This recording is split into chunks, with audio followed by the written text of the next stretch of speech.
Hello guys, welcome back to the channel. In this today's video, I'm going to show you how you can get new Halloween app icon on Discord. Okay, first of all guys, I'm going to open up my Discord application on my PC, and then I'm going to go to the Discord setting. We can go to the user settings and go to the appearance right here. Okay, and here you can scroll down guys, and you will see app icon on Discord, and these are the Halloween app icons that we can use, but unfortunately it's not free guys. So if you want to use this app icon, this Halloween app icon, you need to have Nitro.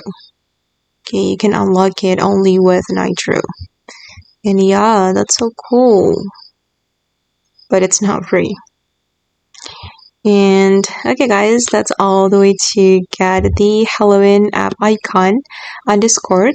That will make your Discord looks more captivating and interesting.